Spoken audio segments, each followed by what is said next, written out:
Hey, this is Matt. Once again, welcome back to another video. This is a paid request from Ash. Thank you so much for that. And for those interested in requesting any type of videos, feel free to send it either directly to my PayPal or join my Patreon. Both links are down below in the info box. And this is for a 1975 film called The Old Gun. Now, The Old Gun, I guess it's a French film and a very early revenge movie. Because, I mean, nowadays revenge film is pretty typical, but back then, maybe the Kung Fu, you kill my master, time to die type of thing. Death Wish had just come out like the year before. So I would say like that revenge vigilante thing didn't seem as common of a movie compared to nowadays. And then after the success of Death Wish, you would see a lot more films throughout the years that want to replicate that success. So this one, like I said, it's a French one where it's in 1944 it takes place in, where our lead guy is this pacifist surgeon. Very unassuming guy. He has glasses, he's a little bit overweight, he loves his wife, he loves his daughter. He's trying to help people as much as he can. Like at one point he's helping this guy whose eyes are fairly burnt up. But now he sees that the town he's in, there's a bit of an occupation of German soldiers, so he gets a buddy of his to go, hey, can you take my wife and my kid and drive off to this village, pretty much in the middle of nowhere. We got a place out there. I'll meet them there later. That happens. Then eventually, when he does go over there, sadly, number one, he finds that the villagers, a lot of them are dead in this church, sees all the dead bodies. Then second off, he sees the place where he was supposed to meet his family, finds their bodies. In pretty horrific ways. And I thought this was kind of interesting how they did this, because he sees the aftermath. He sees his dead kid on the grass. He sees someone burnt, immolated.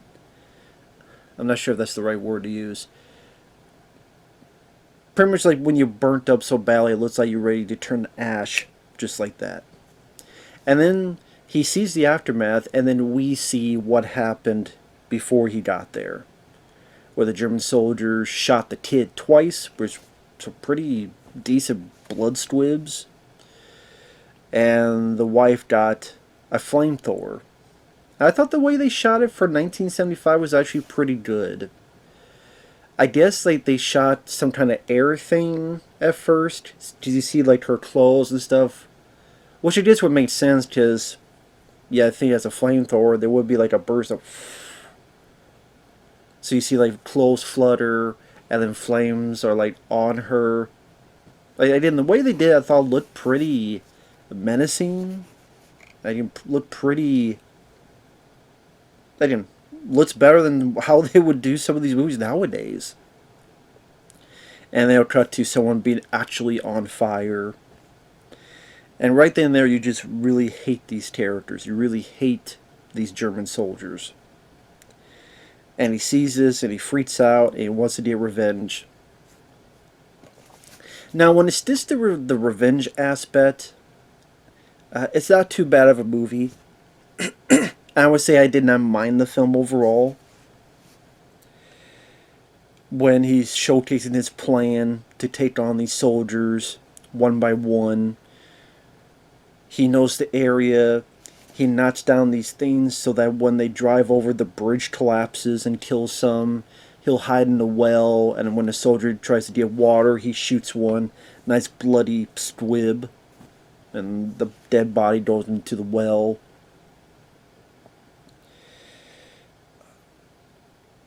It's not like he killed 20 or so people, but he does get a couple of them out. There's one guy trying to get to a heavy gun. He shoots that guy. And he's able to know the area. And the area has tunnels. There's mirrors. That behind it is a secret compartment. And he's able to go in and out of the place while the soldiers are freaking out, trying to figure out what to do next. There's one guy who has a drop on him, but he's able to overtake the guy and bash his head a couple times against the wall and among other areas.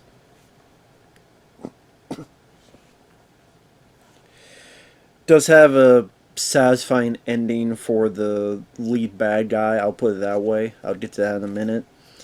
But I guess one of my issues, I think the movie too often than not stops to have these flashbacks. Because he'll do a little bit of revenge, and then you see a flashback where he did something with his wife. Then you have a little bit of the revenge angle, then you have a flashback where he's hanging out with his daughter. Then you have a bit of revenge, but then you have a flashback.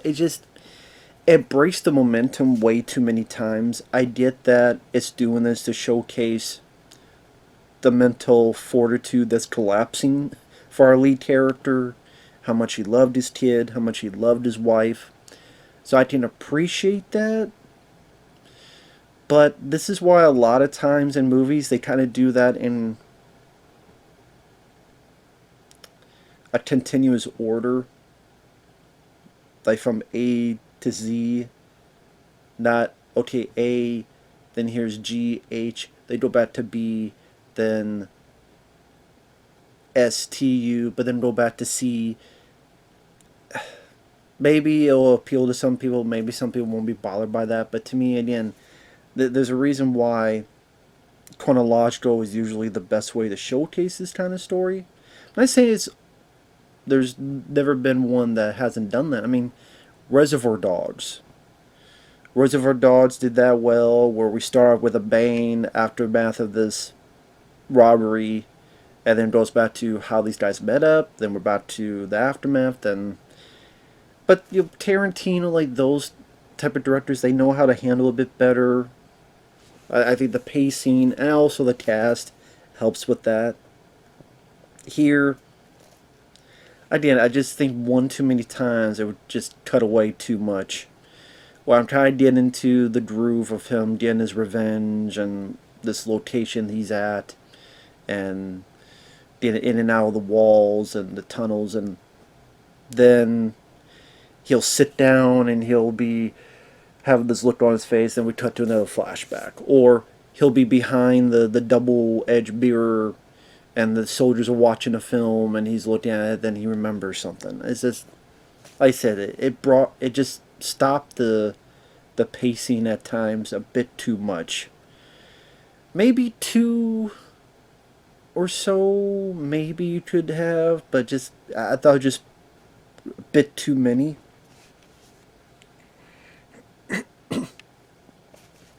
But I said, when it focuses on the revenge aspect, it's not too shabby. In the spoilers starting now, there's a bit where there's these two guys. He's able to trap them and close his latch and drown them.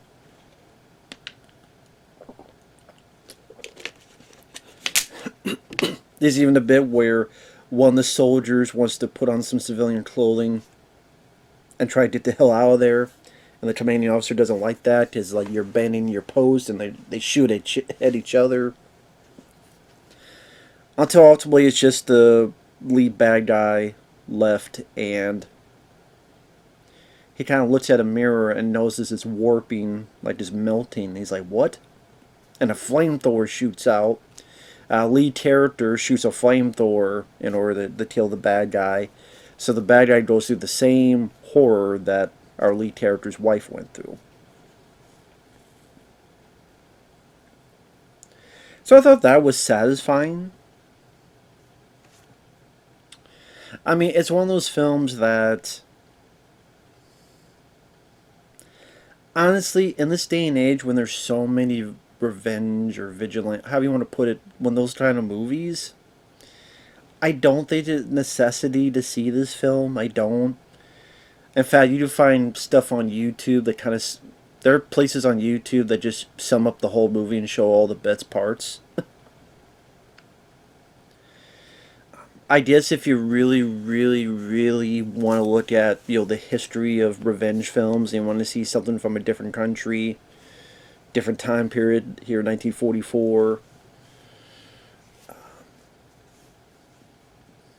had a little bit of a Straw Dogs that remind me of. I guess maybe because the guy that doesn't seem like the tough guy, and he's got the glasses, and even one point they break, so he's got to get other glasses, get a different pair.